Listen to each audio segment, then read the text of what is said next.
Welcome. Tonight, we gently step back through the centuries, across stone walls and misty fields, into a world both distant and strangely familiar. Imagine yourself standing just beyond the edge of the vast Roman Empire, where discipline meets desolation, and the clangor of civilization fades into quiet watchfulness. Here, life unfolds in slow rhythms of duty, survival, and simple human struggle. In this journey, we will explore the daily lives of those who stood guard on the Empire's frontiers. The Legionaries, men bound by oath and hardship, will listen to the stories of their commanders and emperors, of battles lost and letters preserved, of banquets and the silent walls that held their secrets. As you settle in, let your mind drift gently into the unfolding chapters of Roman history, where every stone and every breath tells a story not of glory, but of endurance. Let us begin. Segment 1. Why it sucked to be a Roman legionary on the frontier. Imagine, for a moment, that you are a young man in the Roman Empire, freshly enlisted into one of the mighty legions. The years ahead stretch long and uncertain. You are sent to a remote garrison along the northern frontier, a place where civilization seems to end and the wild begins. Your day starts early. Before dawn, in the cold air heavy with dew, the camp is still silent except for the occasional murmur of sentries or the distant barking of dogs. You step out of your tent, the coarse fabric rough against your skin, the ground hard and uneven beneath your sandals. The horizon is a stretch of muddy earth, damp and thick with the scent of wet stone and pine. Your armor, heavy and unyielding, settles onto your shoulders with a dull weight. Every movement requires effort, as the iron presses against your body and the leather straps chafe gently but persistently. Your first tasks are repetitive. Patrol the walls, inspect the palisades, sharpen your gladius and pilum. The rhythm is steady, almost hypnotic, broken only by the occasional shouted order or the clang of a blacksmith's hammer. The boredom is profound, yet there is no room for slacking. Discipline is the constant companion of the legionary. Meals are simple and plain. A thick porridge of barley or wheat, sometimes supplemented with dried vegetables or salted pork. Water is fetched from a nearby stream, often cold and muddy, and the taste is a constant reminder of the frontier's harshness. You share your space with hundreds of men, each living in cramped wooden barracks, packed tightly to keep out the cold. The air inside is thick with the mingled scents of sweat, smoke, and leather. The nights bring little relief, filled with the sharp crackle of campfires and the uneasy quiet of distant forests where unknown eyes might watch. There are moments of fear, too. Raids by local tribes can come suddenly, and the clangor of battle, though brief, leaves long shadows. Wounds may not heal properly, and sickness often spreads quietly through the camp, unseen but relentless. Yet, beneath the weight of duty and discomfort, the legionary's life is also shaped by routines that bring a strange comfort. The steady march of time marked by drills, the flicker of torches during evening roll calls, the ritual prayers to gods both old and new. Imagine yourself in this daily cycle. The persistent cold, the worn stones underfoot, the camaraderie born from shared hardship. It is a life both exhausting and enduring, marked less by glory and more by survival. And this is only the beginning of the story. Imagine the dawn breaking over the dense, mist-laden forests of Germania in the early days of autumn. The year 09 AD, the soft light filters hesitantly through towering oaks, their leaves whispering secrets in a cool breeze that carries the earthy scent of moss and damp wood. The terrain is a patchwork of muddy trails, tangled undergrowth, a narrow ravines, a landscape as mysterious and unyielding as the tribes who call it home. You stand among the ranks of Roman soldiers, their polished armor dulled by weeks of rain and the grit of the wild. These are the legions, 17, 18, and 19, led by Publius Quinctilius Verus, a man charged by Emperor Augustus himself to impose Roman order on this untamed land. Verus is confident, perhaps overly so, his demeanor calm but firm and aware that the land itself conspires against him. The men march in disciplined formations, their steps echoing in the dense forest as they move cautiously through the unfamiliar terrain. The forest seems endless, walls of green closing in, the narrow paths restricting movement and splitting their formations. The distant calls of wild animals mingle with the soft murmur of soldiers' voices, their breath visible in the cool morning air. But here, in the heart of Germania, the tribes have prepared their trap. Led by Arminius, a chieftain, educated in Rome but fiercely loyal to his homeland, they understand the forest's every secret, its hidden trails, its ambush points, its soundscapes. The first attacks come like whispers of death, sudden and shattering. The narrow paths erupt with the chaos of battle, Roman discipline buckling under the pressure of hit-and-run tactics. Spears rain down unseen from shadowy groves, fires flare unexpectedly, and the cries of men sharp and desperate pierce the otherwise quiet wood. The legions, trained for open field warfare, struggle to adapt. They form shield walls, fight to protect their commanders, but the forest denies them space and sight. Days stretch on each, bringing renewed attacks, exhaustion, and dwindling supplies. Hunger gnaws silently at the men, and cold rain soaks their armor, chilling to the bone.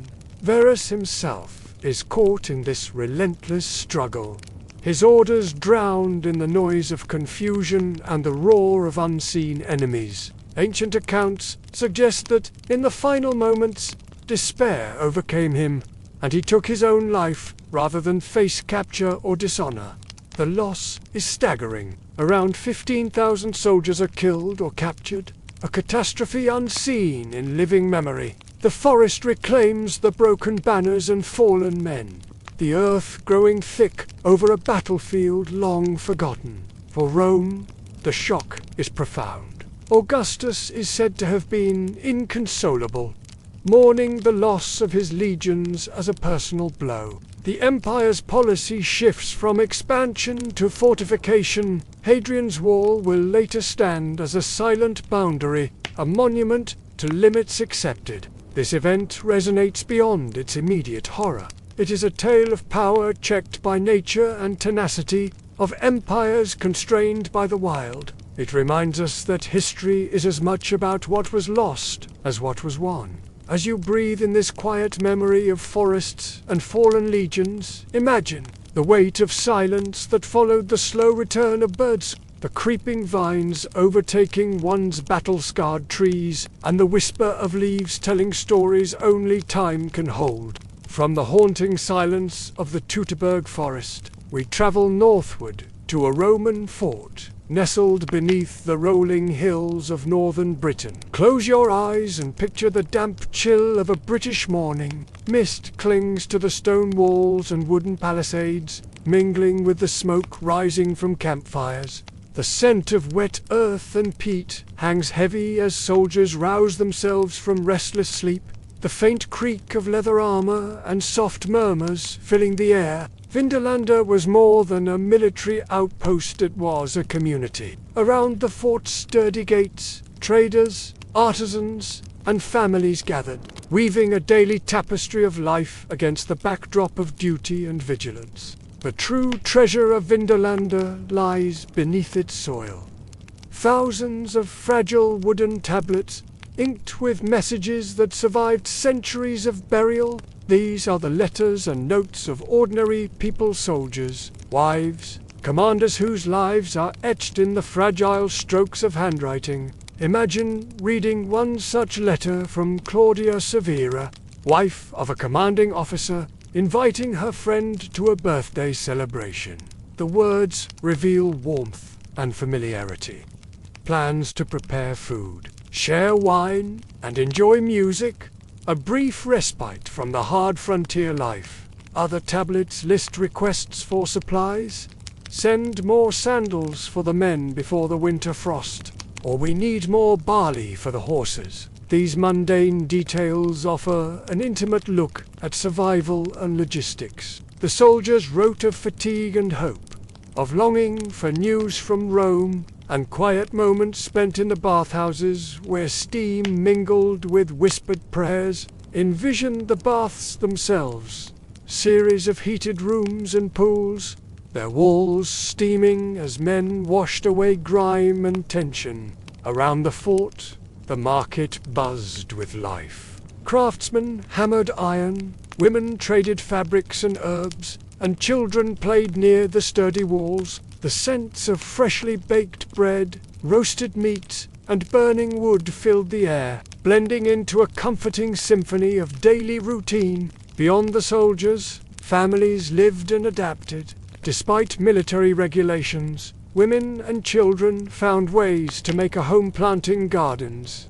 teaching languages, and celebrating festivals with quiet joy. Imagine holding a tablet, feeling the delicate wood beneath your fingers, reading the faint ink that bridges millennia. These fragments bring to life a world often overshadowed by grand battles and imperial conquests, showing us the gentle heartbeat of ordinary days. As twilight descends on Vindolanda, the campfire's glow flickers softly, shadows dancing across tents and walls. The rhythmic murmur of voices fades into the steady pulse of night, carrying the dreams and worries of those long gone. From the damp edges of the empire, step now into the sun-warmed embrace of a Roman villa, where wealth and ritual meet in tranquil harmony. Imagine walking along a gravel path shaded by olive trees, the air heavy with the scent of blooming jasmine and freshly cut herbs. The sound of water flows gently from fountains into marble basins, the soft splash blending with birdsong and the distant murmur of servants. The villa stands proud on a gentle rise, its white walls decorated with bright fresco scenes of mythic gods, lush landscapes, and feasts of plenty. The mosaic floors beneath your feet tell their own stories in swirling colors, cool and smooth like polished gems. Inside, the atrium welcomes you with its open roof and central impluvium, designed to catch rainwater, a subtle reminder of the harmony between architecture and nature. Sunlight pours in, illuminating the frescoes with a warm, golden glow. Slaves move quietly through the halls, their footsteps soft on stone floors, as they prepare for the day ahead. In the kitchen, the scent of baking bread mingles with roasting meats and simmering herbs. Hands skilled from years of practice shape dough and tend fires, their work vital yet unseen. The villa's owner rises with the sun, performing morning rituals at the household shrine. Small statues of the Lares and Penates occupy niches, protected by offerings of incense and food. These gods embody the family's well-being and continuity, a daily reminder of faith woven through everyday life. Picture the family gathering in the triclinium for a leisurely meal. Reclined on cushions, they savor dishes of olives, fresh fruit, and richly spiced stews. Cups of wine are passed gently from hand to hand as conversations unfold slowly, punctuated by the soft music of a lyre or flute. The villa's gardens are a refuge, a labyrinth of fragrant herbs, fruit trees, and flowering shrubs. Marble benches offer places for quiet reflection, while shaded colonnades invite long conversations and moments of repose. Yet beneath this serene surface lies the strict hierarchy that defines Roman society. Slaves tend fields, prepare meals, and care for children. Their lives are bound by duty, resilience, and silent strength. As dusk falls, torches cast flickering light on painted walls. The air cools, Carrying the mingled scents of herbs and smouldering oil, the villa settles into peaceful quiet, the rhythm of day giving way to restful night. Imagine yourself here safe within these walls, surrounded by beauty and order, a world apart from the hardships of the frontier, yet connected through the vast reach of empire and the enduring pulse of human life. Now, let us descend from the sunlit courtyards of the Roman villa into something altogether more shadowed, more secret, beneath the bustling streets of ancient Rome, beneath fortresses on the distant frontier, and even beneath quiet countryside fields in Britain and Gaul, lie forgotten temples carved in silence and sealed in time.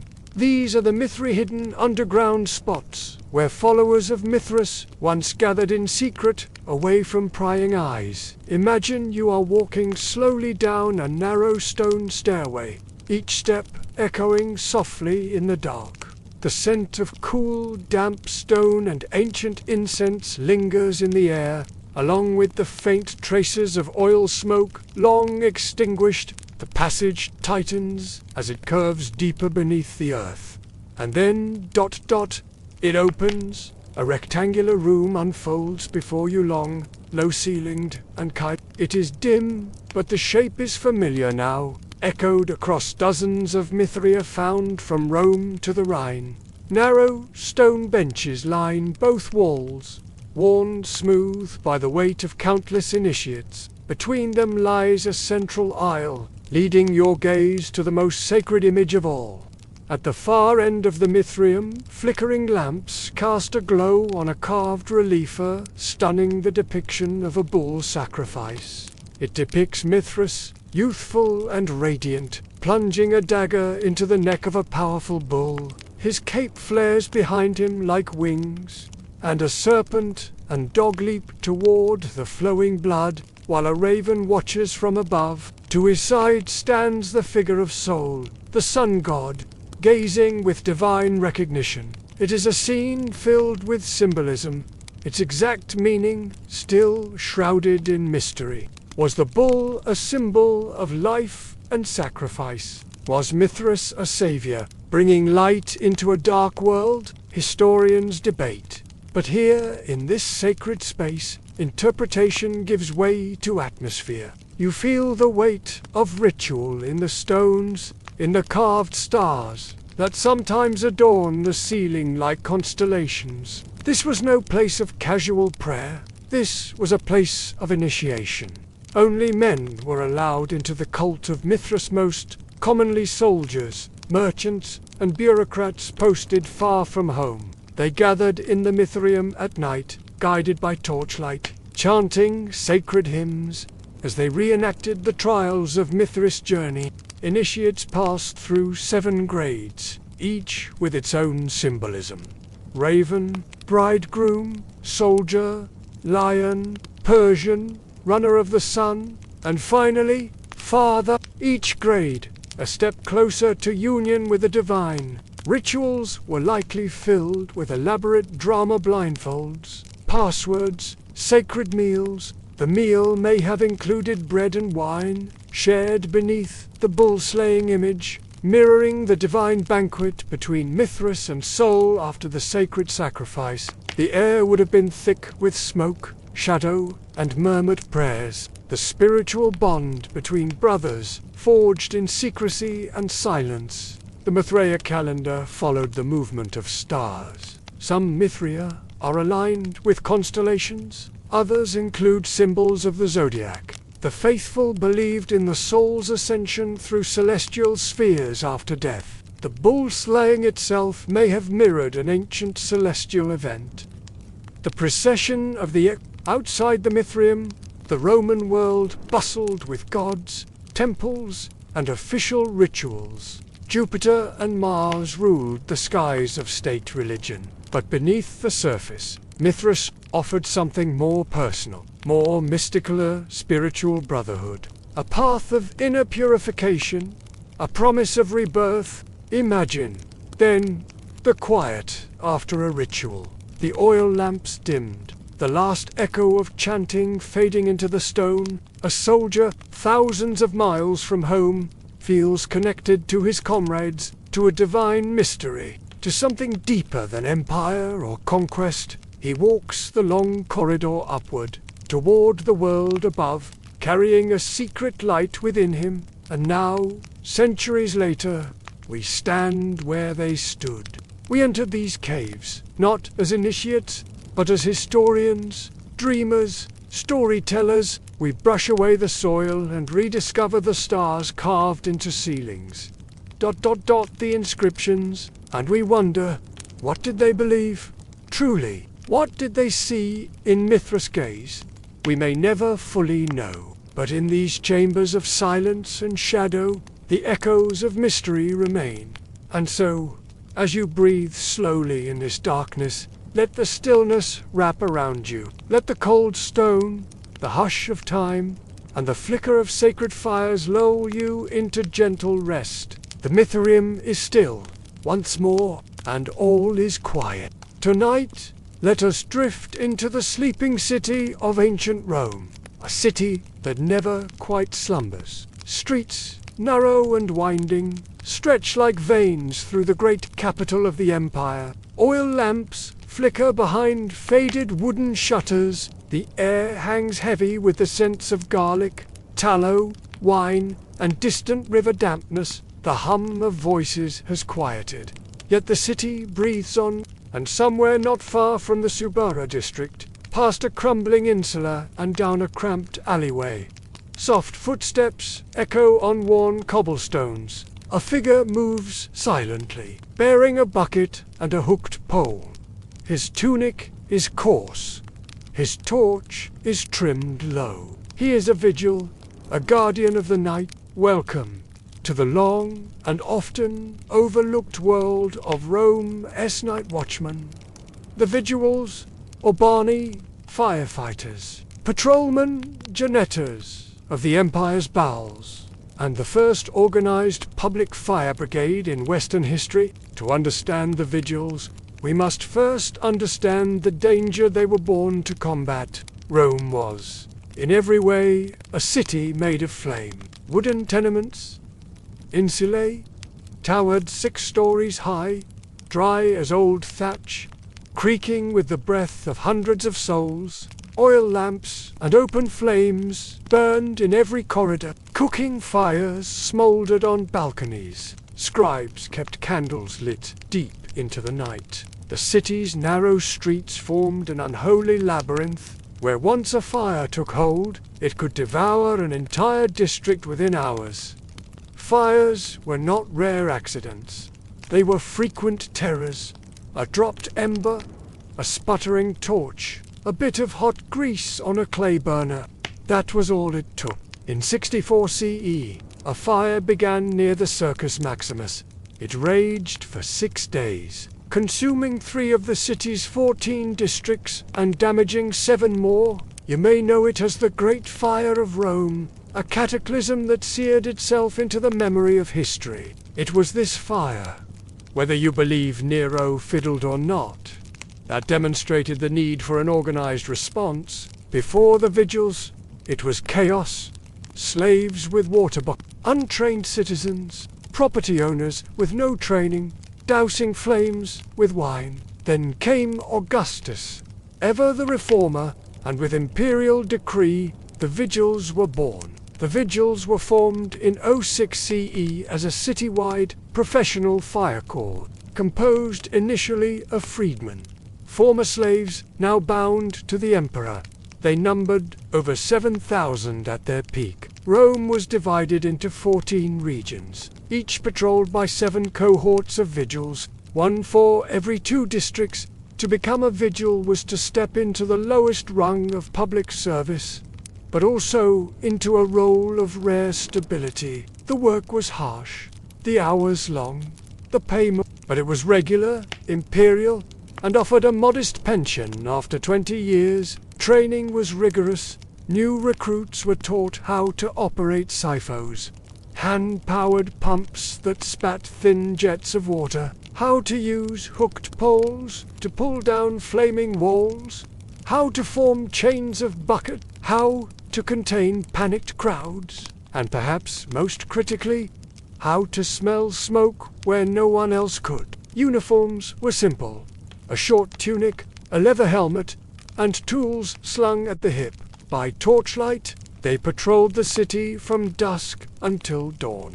Each cohort had its own station house, the excubatorium, equipped with storage for equipment, stables for mules, and sleeping quarters where vigil firemen would rest in shifts. Now, close your eyes and imagine you are there.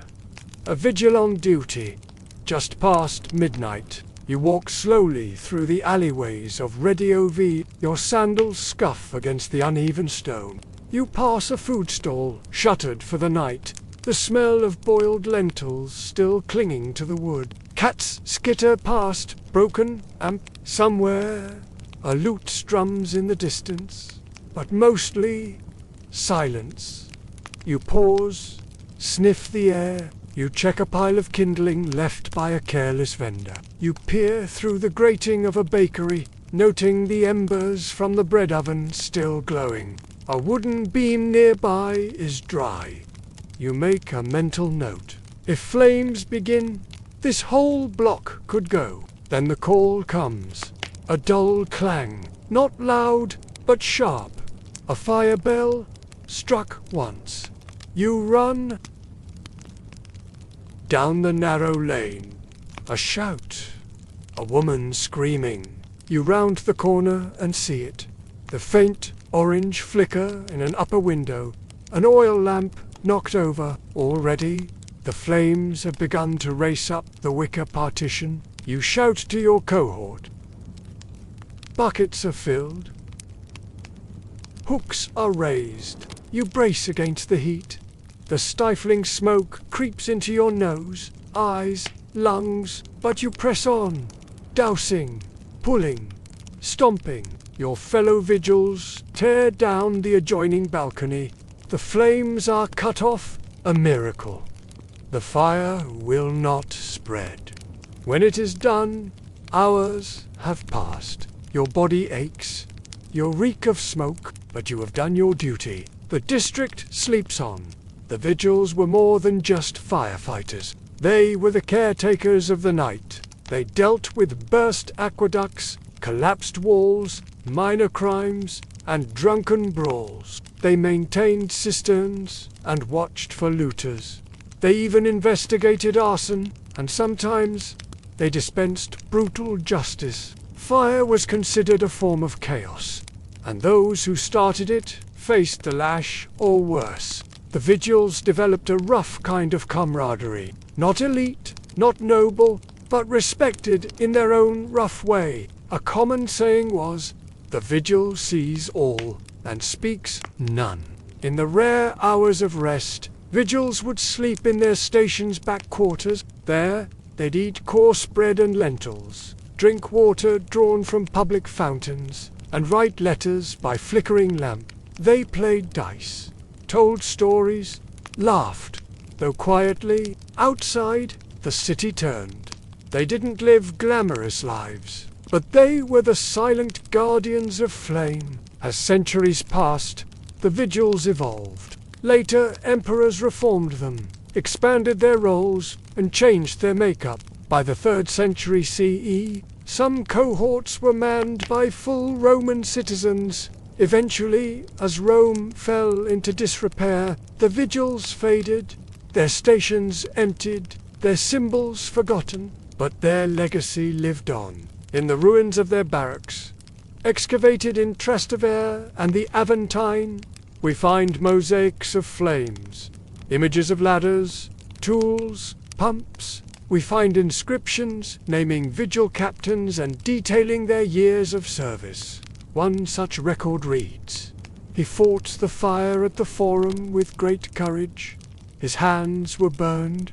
He asked for no reward." And across time, the idea of a night watch, a city's protector, endured into the medieval watchmen of London, the lantern bearers of Edo, The modern firefighter's lineage begins here in the ash and sweat of Rome's vigils. So the next time you see the lights of a fire truck pass by, imagine, if only for a moment, a lone man in a leather helmet, standing in an alley 2,000 years ago, torch in hand, scanning the night for smoke, still, silent, watching. And so, our long journey comes to an end. Across these hours, we've wandered dim alleyways and dusty ruins, traced footsteps through ashen streets, down forgotten corridors of history, and into quiet lives once lived in full. From the flickering oil lamps of Roman rooftops to the shadowed corners of ancient mines, each story, though faint, still echoes. History does not always shout. Sometimes it merely whispers. It's in the low crackle of an old fire, the soft scrape of sandals on stone, the hum of lullabies in lost languages, not grand battles or mighty kings, but the slow, steady rhythm of human lives repeating again and again in every age. Thank you for listening, for drifting with us through time. Let your breath slow now. Let your body rest. Let the past wrap softly around you like a well-worn cloak. You are safe. You are still. You are far from the noise of today. Until next time, sleep well. The past will still be here when you wake.